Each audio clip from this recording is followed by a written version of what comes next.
What's up and welcome to the channel. My name is Heckshot and thank you guys for joining us for a review on the HK VP9sk or Subcompact, a gun that we've been looking forward to and I know a lot of people have been looking forward to. So we're going to cover everything out of the box, pros and cons. We're of course going to do some shooting, and we're going to give you our overall impression on this new pistol from HK. So hopefully you guys will enjoy it. Before we start, man, if you guys want to support the channel in more ways than what you guys already do, check out the links down below. We have some new products coming that are pretty cool to the channel that are going to be discounted, but for right now, steel targets, holsters, gun belts, whatever you guys want, all the discount codes and everything are down below. So let's go ahead and take a look at the VP9sk. What you're going to get right out of the box, it comes in a nice foam padded case. You're going to get a manual. All right, pretty nice manual. It's got everything in there. It's not color or anything like that, but it's a nice manual. You're going to get an HK sticker with the lock. Put that back up right there. You're going to get the gun. You're going to get two 10-round magazines. They're different configurations. One is a flat base plate right there. The other one is an extended base plate, but just for your pinky. There is no round count, or the round count doesn't go up with the pinky extension, but it's nice for people that like to get a full grip on the pistol. So let's get those two mags out of the way. Also, what you're going to get an assist loader. If you don't have one, these things come in handy for sure. And then also you're going to get two additional back straps. This is the large one. You can see the difference in the hump with these. All right.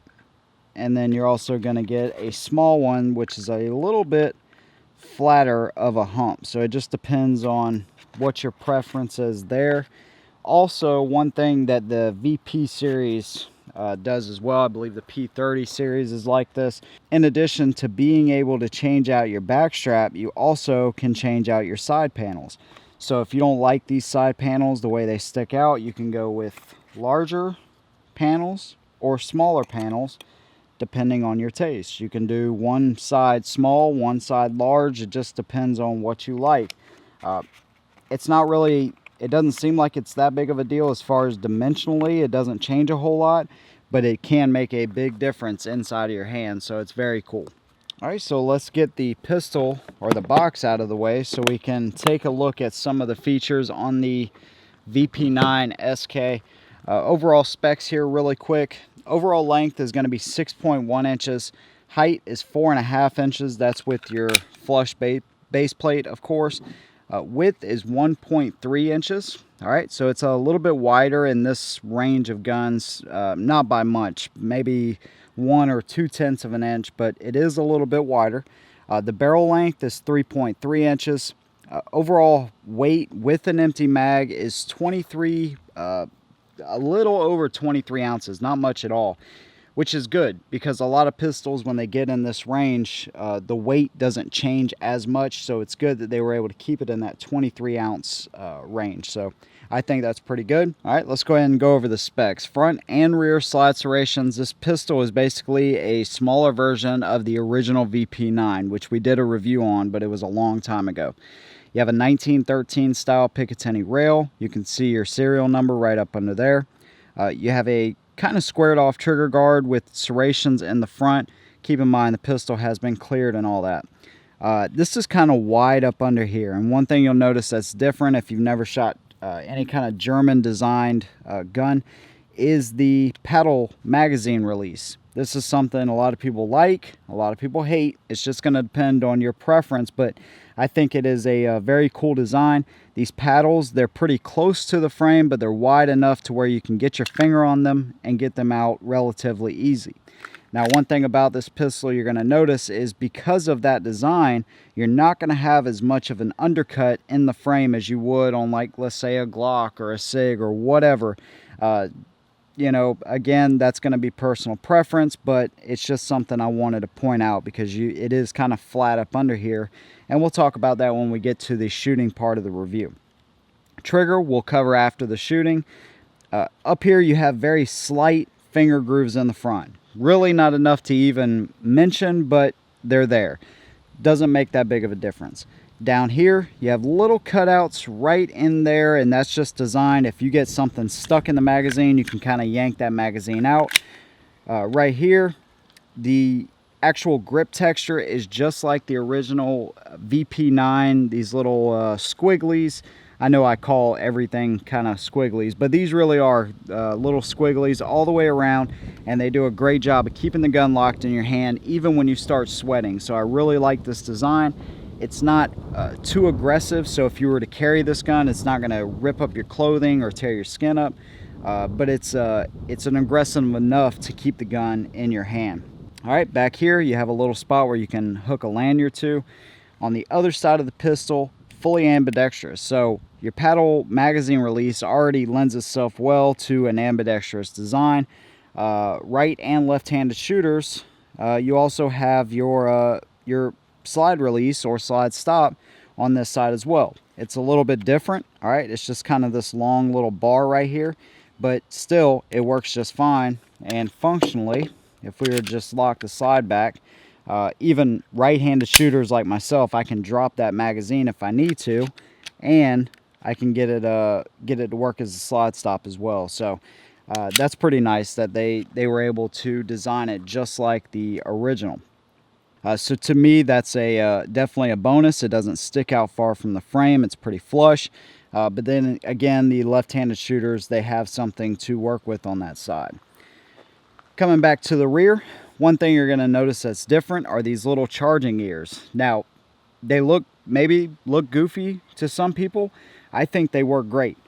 The slide serrations do a pretty good job, but whenever your hands start sweating, that's where you're going to really appreciate these things.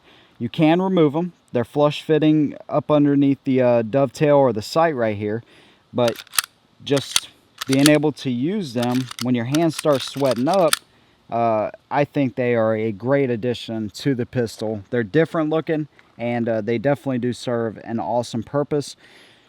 The luminescent type sights, these are hit or miss with me. Outside, they do a great job. You can see they're kind of glowing right there a little bit.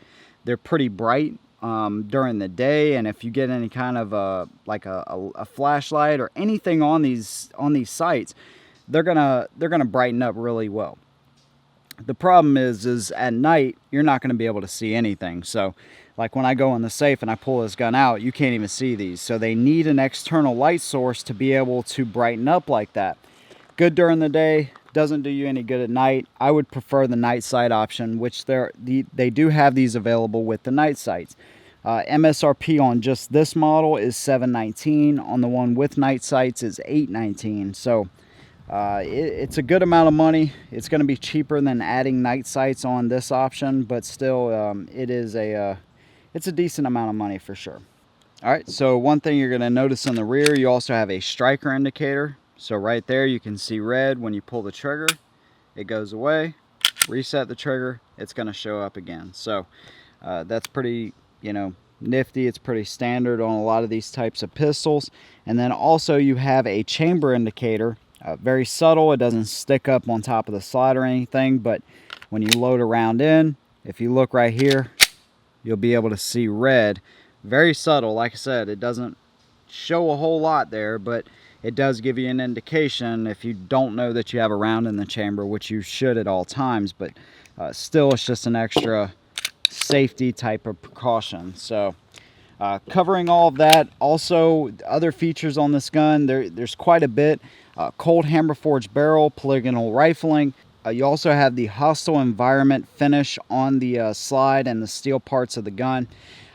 One thing about the gun is in November of this year, 2017, we're going to have the 13 and 15 round options available for the magazines, and they're going to come with the sleeve extensions. So right now, if you have any P30 magazines or any of the full-size VP9 magazines, they're gonna work perfect in the gun, but the sleeve extensions and stuff will be available later this year. So that's good. They were able to get some interchangeability between the full-size brother of this gun. So let me compare it to another popular option here, or something I feel a lot of people will want to see, just to give you a size reference and show you where this gun fits. slide to slide there in the rear. You can see the VP9 is just a little bit longer. And then if we put them on their backs, this headshot can show you just how much taller it is, probably 2/10 of an inch. So same round count and everything. That's one thing the Glock just has pretty much locked down, is their size to weight capacity ratio is just pretty much unmatched compared to other guns. Now if we pull out the Sig P320 Subcompact, you're gonna see that the Sig is just a little bit taller than the VP9. Keep in mind the Sig has a 12 round magazine in there. So that gives you an idea of where this gun fits. It's pretty much in that range. All right, let me show you guys how to change out your back straps here really quick and your side panels. All you're gonna do is you have a little roll pin right there. You can see it sticking out where you can basically double as a lanyard hold. Basically, take a punch. You're gonna punch this out. All right, so take your punch. You're gonna punch it out just like that. Make sure you don't lose that. And then these are just gonna slide right off of the frame of the gun. You can see the channels where they ride. And then these are just gonna slide out. All right, so if you wanna change these, you can take any of your options in there, mix and match however you wanna do it. And then when you go to put these back on, you can see where it's indented. So you're just gonna slide it in this one channel right here. Slide it forward. Slide it forward. And then slide this right back on the frame, which is going to hold everything in place just like that. All right, when you go to put your pin back in, it's pretty easy. All you're going to really want is a rubber mallet. I didn't bring it out here, but I'm just going to tap this in just like that. And then push it in the rest of the way. Hold your finger over here so it doesn't pop through.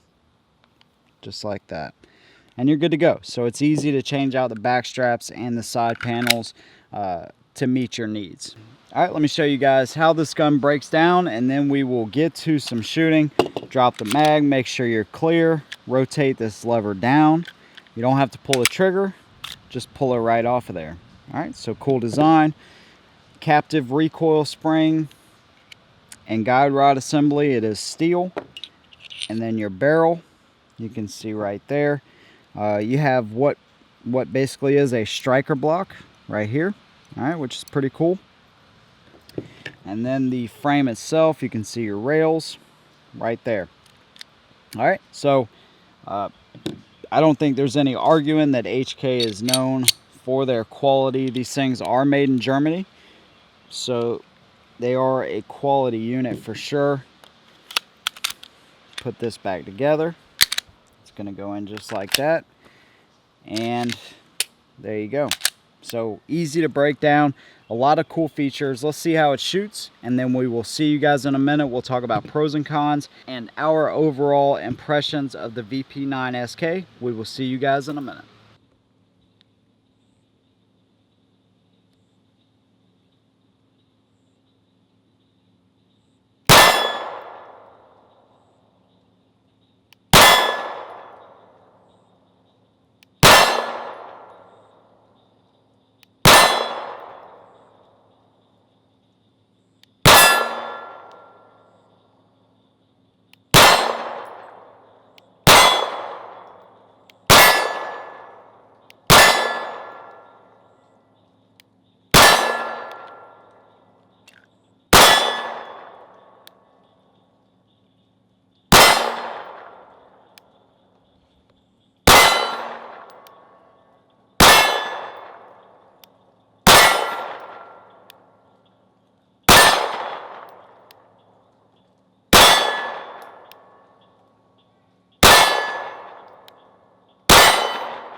Oh, it hit me in the forehead.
All right, so as you can see, the gun is a amazing shooter for this size of gun, just like the original VP9. This thing is awesome. We had myself, Miss Heckshot, and my buddy Mike, and everybody loved the gun. It was the favorite of the day. So a lot of cool things with this gun. It shoots amazing. Let's go ahead and show you the trigger here really quick. You have a little safety dingus right there.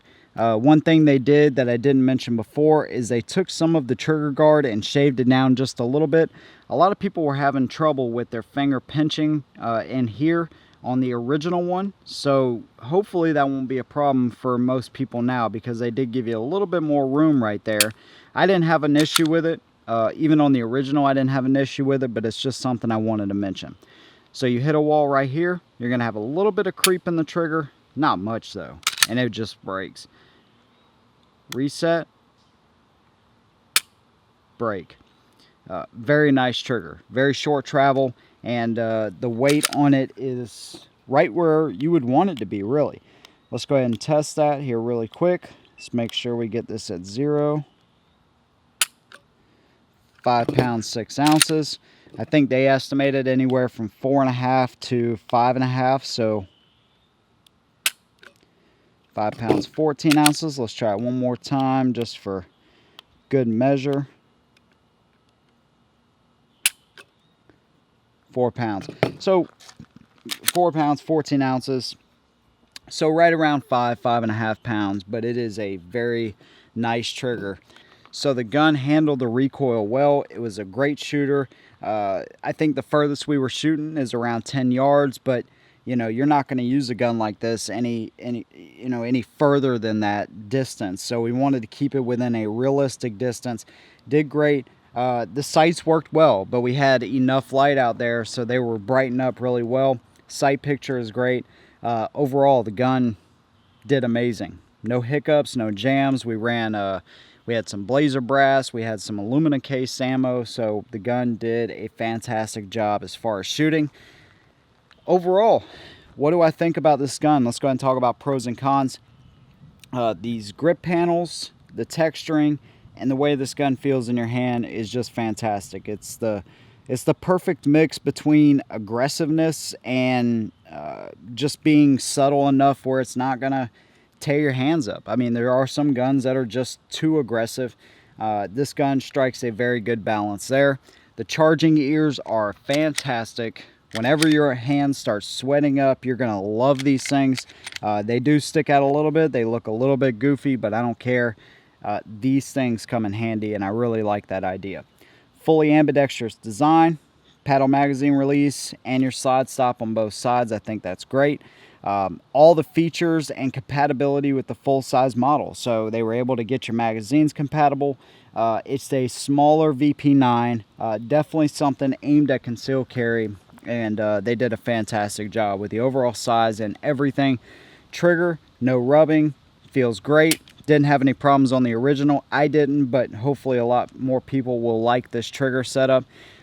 Quality, the sights for what they are, they're decent. I just think overall, even the paddle magazine release, everything just works great on it. It's not without its cons. Just like every gun, it does have them. The biggest thing being, I think if you're going to get this gun, if you like these sights, that's cool. Personally, I'm gonna change them out eventually. I don't know what I'm gonna put on there, but I'm gonna change them. I let my original VP9 go. That was at a time where we didn't have a lot of viewers. We didn't have, you know, any kind of income coming into the channel really, and I just had to buy and sell just to get more guns to build the channel up. Now, fortunately, I'm at a point where I can decide which guns I want to keep and sell and all that kind of stuff. This one ain't going nowhere. So I will upgrade the sights eventually. I don't know what I'm gonna put on there, but anyways, I think this is probably something I would upgrade, or if you want to go with the night sight version, that's up to you. But the magazine extension, this is something I'm just not that big of a fan of. My favorite magazine extensions that they make are like the M&P style, where they just kind of come down, not really at a triangular, but they just kind of come down. There's just an extension of the grip, come down and come back up. This one has this really deep finger groove. I mean, it's deeper than the finger grooves on the actual gun, and I see what they were trying to do there. Because the base of the gun comes out so far, they were trying to kind of match up to that. But where my pinky lands on that, it's just kind of uncomfortable. Now, Mrs. Headshot and our buddy Mike that we were shooting with that day, they love this magazine extension, or this magazine base plate. Personally, I just didn't care for it as much. I was just fine shooting the gun with the flat base plate in there and just tuck the pinky. Sometimes that's what you got to do. I'm just not a fan of this particular base plate. Now, some of the pictures I seen in the manual on the base plates, they just come down straight. That's probably something I would prefer as opposed to this design right here. The only other thing that I could come up with really as a con is the trigger guard relief. Now, I know they have to do it like that because they're sticking true to the platform with the paddle style releases, and I don't even really mind these. If you hit it with your middle finger on your shooting hand, they work fine. Magazines drop out freely. Slides back, they still drop out freely. So I understand that, but it just doesn't give you a lot of room to tuck your finger up under there. And I was noticing when I was shooting that it would get a little bit uncomfortable up in here. Nobody else was having that issue. It was just me, of course, but you know, having a deep undercut up in here really does make a difference for me and my personal taste. I wouldn't let it detract me from the gun, not one bit, but it's just something I wanted to point out. So we have went over a lot with this gun. This is I feel it's going to be a very popular option for concealed carry, and I think it is a good one. A great, absolute great gun for concealed carry. Holster. Hopefully we'll get us a holster very soon, and this is going to be in my rotation for concealed carry. So if you're looking at a gun, you like H&K, if you wanted a VP9 but wanted something a little bit easier to conceal and carry, I love this gun. I absolutely recommend it, and definitely a lot more pros than cons on this one. So hopefully you guys enjoyed the video. If you have one of these or are looking at one of these, I want to hear your opinion on it. Thank you guys for watching and all the support. We will see you in the next one. And as always, hold them down.